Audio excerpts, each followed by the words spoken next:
সকাল আমার প্রিয় বন্ধুরা, আশা করছি তোমরা যে যেখানে আছো সকলে ভালো আছো, সুস্থ আছো। বীরভূম জেলার ছোট্ট একটি গ্রাম থেকে আমি দৈবকী তোমাদের সকলকে জানাই আমার ব্লগ চ্যানেলে অনেক অনেক স্বাগত, অনেক অনেক ভালোবাসা। এখন বাজে সকাল 5টা আর আজকে উঠেছি 4:45টার সময়। এখন দেখছি 5টা না বাজতে অনেকটাই সকাল হয়ে যাচ্ছে, তো সেই জন্য আর শুয়ে না থেকে উঠেই পড়লাম আর উঠে গিয়ে কাজ করতে শুরু করলাম। আর প্রথমেই মারুলি দিলাম গোবরের ছড়া আর কি সব জায়গাতে, তারপরে দোয়ার ঘরে জল দিয়ে দেখো এখন আমি উঠোনটাকে ঝাড় দিয়ে নিচ্ছি। যাই হোক আমার প্রিয় বন্ধুরা, ভিডিওটি স্কিপ না করে সম্পূর্ণ দেখার অনুরোধ রইল তোমাদের কাছে। তো দেখো উঠোনটা আমার ঝাড় দেওয়া হয়ে গেল, আর এই যে প্যাকেট পাতা এগুলো না দুদিন থেকে জড়ো করে রাখছি, ভাবছি যে স্নান করার আগে ফেলে দেব, কিন্তু ফেলতে মনেই থাকছে না। তো যাই হোক আজকে স্নান করার আগে এই নোংরাগুলোকে ফেলে দিতেই হবে। তারপর দেখো গলির দিকটাকে ঝাড় দিয়ে নিচ্ছি, আর সোজা গলিতে ঝাড় দিতে দিতে রাস্তার দিকটাও ঝাড় দিয়ে নেব। তারপর ওই যে ঘাটের সামনে যে জায়গাটা আছে ওইগুলো ঝাড় দিয়ে নিয়ে ঝাড় দেওয়াটা শেষ করব। উঠোনগুলো ঝাড় দেওয়া শেষ করে ঘরগুলোকে ঝাড়ু দিয়ে নিয়েছি, তারপর ঘরগুলোকেও মুছে নিয়েছি। তারপর আমি এখন গ্যাসটাকে মুছে গ্যাসের ঘরের যে নিচটা আছে সেইগুলোকে মুছে নিচ্ছি। আর আজকে বাসনগুলো দিদি ধুয়ে নিয়েছে। তো তারপর দেখো চলে এলাম ব্রাশ করতে। আর জানো 3 দিন হয়ে গেল এখনো আমাদের টাইম কলে জল দেয়নি। তো আমি বোতলে করে 1 বোতল জল নিয়ে এলাম। তো মানে মুখগুলো আর কি পুকুরের জলে ধুয়ে নেব, মুখের ভেতরটা আর কি একটু কলের জলে কুলকুচি করব। তো 1 বোতলই নিয়ে এলাম, কারণ পিসিও আছে আমার সাথে, পিসি আর আমি দুজনেই ওই জলটাতেই মুখ ধোবো। আর দেখো পিসি আঙুল দিয়ে দাঁত মাজছে ছাই দিয়ে। তোমাদেরকে তো আগে একটা ভিডিওতে বলেছি যে এখনো কিন্তু গ্রামের অনেক মানুষই ছাই দিয়ে এইভাবে আঙুল দিয়ে দাঁত মাজে। তো দেখো পিসি আর আমি দুজনে ঘাটে গল্প করছি আর দাঁত মাজছি। সকালে সমস্ত কাজ সেরে আমি স্নান করে নিয়েছি, স্নান করে ঠাকুর সেবাও দিয়ে দিয়েছি। তারপর দেখছি পিসি শাকগুলোকে নিয়ে বাছতে শুরু করেছে। আর যেন আমাদের এই পিসিটা খুবই সাদাসিধে আর কোনো সময় বসে থাকে না, মানে শুধু কাজ করেই চলেছে, করতে বারণ করলেও শোনে না। শাক বাছছিলাম দিয়ে দেখছি নাপিত এসছে। তো রুদ্র গিয়ে আমাকে ডেকে আনলো, ওকে আমি বলেছিলাম যে নাপিত যদি আসে তুমি আমাকে ডেকে আনবে। তো দেখো রুদ্র চুলগুলো এমনিতে বড় হয়ে গেছিল, তাই ওকে নিয়ে চলে এলাম চুলগুলো কেটে নেওয়ার জন্য। আর দেখো ও কি সুন্দর চুপ করে বসে চুলগুলো কেটে নিচ্ছে। তারপর দেখো রেডি হয়ে গেছি আমরা একটু বাজারে যাওয়ার জন্য। আর আমি এখন রুদ্রকে জুতো পরিয়ে দিচ্ছি। আর রুদ্র এই জুতোটা না যেন হয় না, ছোট হয়, মানে ঢোকাতে খুবই কষ্ট হয়। তো ভাবছি আজকে বাজারে গিয়ে রুদ্র সোনার জন্য 1 জোড়া জুতো নেব। দেখো সবকিছু দিদিকে রেডি করে দিলাম, তারপর এখন যাচ্ছি আমরা, বেরোচ্ছি। দিদি রান্নাটা করো, আসছি। আসছি মা, আসছি। রুদ্র আগে চলে গেল বাবার সাথে, চলো যাই। দেখো সকাল থেকে রোদ হচ্ছিল না, এখন আমরা বেরোবার রোদ বেরিয়ে গেল কত। তো দেখো বাড়ি থেকে বেরিয়ে মাঠের রাস্তায় আলে আলে আমরা হেঁটে হেঁটে যাচ্ছি, আর পিছন পিছন রুদ্রর বাবা আসছে। অবশ্য আজকে আমাদের বাজার যাওয়ার কথা ছিল না, আজকে বাবাকে ডাক্তার দেখাতে নিয়ে যাওয়ার কথা ছিল, কিন্তু কি জানো তো টোটো পাওয়া গেল না। আর বাবা তো হেঁটে হেঁটে যেতে পারবে না, তো তাই ভাবলাম বাবা তো যেতে পারবে না হেঁটে, তাহলে আজকেই আমরা বাজারটা যাই। এমনিতেই তো যাবো করছিলাম, মানে বাবাকে আগে ডাক্তার দেখাবো তারপর যাব ভেবেছিলাম, কিন্তু ভাবলাম যে ঠান্ডা ঠান্ডা দিন আছে তাহলে আজকে। তো বন্ধুরা আমরা চলে এসেছি রামপুরহাট বাজারে, আর এখন আমি কিনবো আমার জীবনের মানে সব থেকে দামি, মানে বহুমূল্য দামি জিনিসটা কিনবো। তো চলো তোমরা দেখতে থাকো যে আমি কি কিনছি। দেখো প্রথমেই বাজারে এসে আমরা চলে এসেছি শাখার দোকানে। আর তোমাদেরকে বলছিলাম না যে আমি একটা দামি বহুমূল্য জিনিস কিনবো। সত্যি একটা বিবাহিত মেয়ের জীবনে এই শাখাটা যে কতটা দামি বলে বোঝানো যায় না। তো যাই হোক তোমরা অনেকেই জানো অনেক দিন আগেই আমার শাখাটা বেড়ে গেছে, কিন্তু শাখাটা না আমি কিনতে পারছিলাম না। তোমরা জানো শাখার এখন অনেক দাম, মানে 500 টাকার নিচে পাওয়াই যায় না। তো এখন যখন তোমাদের ভালোবাসায় আশীর্বাদে টাকাটা পেয়েছি, তো দেখো আমরা শাখার দোকানে এসেছি আর এখন শাখা নিচ্ছি শুধুমাত্র তোমাদের ভালোবাসায়। অনেকগুলো শাখা দেখালো, একটা তো আমি প্রথমে যেটা হাতে ধরেছিলাম সেটা আমার হাতে পরিয়ে দিয়েছে, আমি পছন্দই করিনি, পরিয়ে বসে আছে। তো যাই হোক তারপরে আমি বললাম ওটা আমার পছন্দ নয়। তো বললো ঠিক আছে পছন্দ করুন তারপরে আমি পরিয়ে দেবো। তো তো এই যে দেখছো এই দিকে রেখেছি, ওইটা হচ্ছে আমার পছন্দ হয়েছে।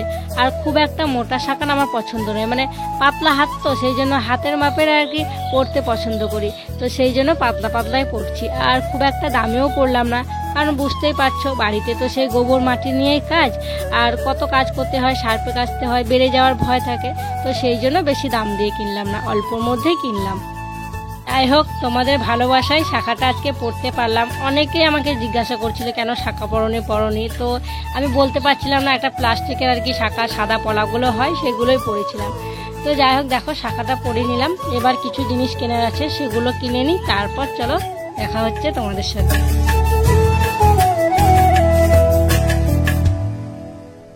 দেখো বন্ধুরা, আমরা গ্রামে চলে এসেছি, আর রুদ্রর বাবার মাথায় দেখতেই পাচ্ছ একটা গদি আছে। আর কি জানো তো, শাশুড়ি মায়ের না খুবই কষ্ট জানো তো, মানে ব্যথার জন্য এপাশ ওপাশ ফিরতে পারে না, খুবই অসুবিধা হয়। তো সেই জন্য মা বাবার খাটে পাতার জন্য আর কি এই গদিটা নিয়ে আসা হলো। তো দেখি চলো গদিটা ঘরে নিয়ে যাই, মা কতটা খুশি হলো তোমাদেরকে দেখাই।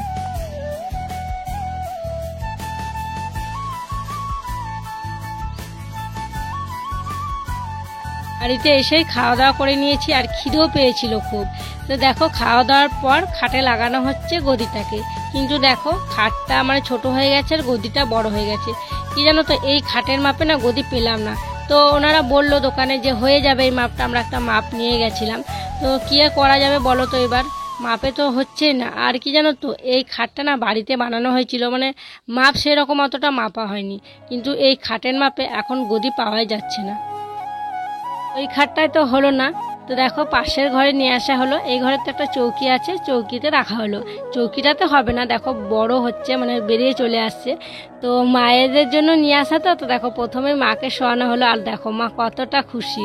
আর আমি মাকে বলছি যে এই খুশিটা শুধুমাত্র আমার জন্য নয়, অনেক বন্ধুর হাত আছে এই খুশির পেছনে, অনেক দিদি ভাই, দাদা ভাই, অনেক মানে অনেক সবাই আছে, যে তাদের জন্যই আমি এটাকে আজকে কিনতে পেরেছি।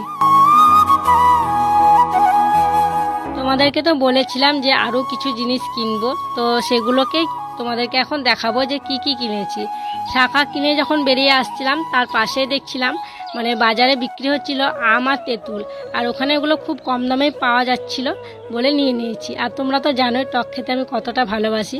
তো যাই হোক, আর নিয়েছি দেখো, এটা হচ্ছে বাবার জন্য জুতো নিয়েছি। অনেক দিন থেকে জানো বাবার জুতো নেই, মানে জুতোটা খুবই ছেঁড়া আর কি, এখন তো নেই, মানে আর পরাই যাচ্ছে না, কদিন থেকে খালি পায়ে যাওয়া আসা করছিল। তো সেই জন্য ভাবলাম বাবার জন্য একজোড়া জুতো নিই। তো দেখছো এই যে বাবার জন্য এই জুতোগুলো নিয়েছি। রুদ্র যাওয়ার আগে তো রুদ্রকে জুতো পরাচ্ছিলাম, তোমরা তো দেখলেই যে রুদ্র জুতোটা মানে কতটা টাইট আর কি, পরানোই যায় না জানো, মানে খুব কষ্ট করে পরাতে হয়, আঙুলও দুমড়ে থাকে। তো অনেক দিন থেকে নেব ভাবছি ওর জন্য জুতো, কিন্তু নেওয়াই হচ্ছিল না। তো আজকে দেখো এই যে ওর জন্য এই যে বেল্ট লাগানো জুতোগুলো নিয়েছি। ও তো খুবই খুশি এই জুতোগুলো দেখে আর কি। তো মানে দোকানে নেওয়া মাত্রই ও এই জুতোগুলোই পরে এসছে, যেন ওই বুটটাকে আর পরেইনি। তো বাড়িতে আসার পর আমি আবার ভালো করে খুলে যত্ন করে ঢপটার ভেতরেই ভরে রেখেছিলাম। বাইরে রাখলে ওই যে ধুলো বালি পড়বে, আবার কেমন আর কি পুরনো হয়ে যাবে, সেই জন্য যত্ন করে রেখেছি। আর এই যে দেখো সব থেকে দামি জিনিস মানে শাখাটা নিয়েছি। তো বলো বন্ধুরা, এইগুলো নিয়ে আমি কি ঠিক করিনি? তোমরা দেখছো আমি নিজের জন্য কিছুই নিইনি, শাখাটা নিতেই হতো সেই জন্য নিয়েছি। তো এভাবেই তোমরা আমার পাশে থেকো, আমি যেন সবার মুখে হাসি ফোটাতে পারি, আমি শুধু সংসারে যে কোনো প্রয়োজনীয় জিনিস সেগুলো যেন কিনতে পারি। তারপর দেখো জল ভরার জন্য চলে এলাম কলতলাতে। আর জানোই অনেকটা দূরে এখন আসতে হচ্ছে, কারণ আমাদের টাইম কলে এখনও জল দেয়নি। টাইম কলের মোটরটা নাকি পুড়ে গেছে, ঠিক করতে সময় লাগবে। আর রুদ্রর বাবাকেও নিয়ে এলাম, বললাম যে তুমি চলো, নিয়ে আসতে খুব কষ্ট হচ্ছে হাতে করে জানো, মানে হাতে ব্যথা করতে লাগছে। বললাম তুমি সাইকেল নিয়ে চলো, সাইকেলের সামনে দুই দিকে দুটোই প্লাস্টিকের বালতি দুটো নিয়ে নেবে, আর আমি আর একটা স্টিলের বালতি আছে, আর একটা ওই যে বেলটা, ওই দুটো নিয়ে আসবো। তো দেখো আমাদের জল ভরা হয়ে গেছে, ওর বাবা আগেই সাইকেল নিয়ে চলে এসছে, আর আমি এখন বালতিটাকে নিয়ে আসছি। দেখো রুদ্র বাবা জলটা নিয়ে এসে উঠোনেই রেখে দিয়েছে, ঘরে চলে গেছে, তাই আমি জল দুটোকে নামিয়ে নিচ্ছি। আর সত্যি এই বালতিগুলো না খুবই ভারী হয়, নিয়ে আসতে খুব কষ্ট হয়। তারপর দেখো সন্ধে হয়ে গেছে, আর সন্ধে বাতি দিলাম, আর এখন রুদ্র সোনাকে একটু হরলিক্স গুলে দেবো। আর হ্যাঁ, হরলিক্সটা নিয়ে এসছে যেদিন টাকা পাই সেই দিনই, কিন্তু তোমাদেরকে দেখানো হয়নি, কারণ নিয়ে আসা মাত্রই রুদ্র সেটাকে কেটে মানে শুকনোই খাওয়া শুরু করে দিয়েছে। প্যাকেট কাটা দেখানো হয়নি বলে আমি আর তোমাদেরকে দেখাইনি। আর বাড়িতে একটা কৌটো ছিল, এই কৌটোটাতেই ঢেলে রেখেছি। বাইরে রাখলে কেমন গুটি গুটি হয়ে যায়, ভালো গোলা যায় না, সেই জন্য কৌটোর মধ্যেই ভরে রেখেছি। তোমরা অনেকেই বলেছো রুদ্রসোনাকে হরলিক্স খাওয়াতে, আর এই যে হরলিক্সটা কিনতে পেরেছি শুধুমাত্র তোমাদের ভালোবাসাতে। যাই হোক বন্ধুরা, তোমাদের জন্যই আর ছেলেটাকে একটু ভালো মন্দ খাওয়াতে পারছি। আর হ্যাঁ, তোমরা অনেকেই বলেছো রুদ্রর জন্য দুধ নিতে, ওর জন্য দুধও নিই, কিন্তু আজকে আমি ছিলাম না বলে ঘোষ এসেছিলো, কিন্তু দুধ দেয়নি, মানে বাড়িতে কেউ ছিল না নাকি কে জানে। তো যাই হোক, দেখো ও তো বলছে মা আমাকে একটু শুকনো হরলিক্স দাও, মানে শুকনো হরলিক্স খেতে ছেলেটা এত ভালোবাসে কি বলবো। তো চলো বন্ধুরা, আজকের ব্লগটা এখানে শেষ করছি। তোমরা সকলে ভালো থেকো, সুস্থ থেকো। আর যারা নতুন বন্ধু হয়ে আমার এই ভিডিওটি দেখছো তাদেরকে আমার পাশে থাকার জন্য অনুরোধ করছি। আর যারা পুরনো বন্ধু হয়ে আমার পাশে আছো তাদেরকে আমার অসংখ্য অসংখ্য ধন্যবাদ, অনেক অনেক ভালোবাসা গো। দেখা হবে আবার পরবর্তী ব্লগে।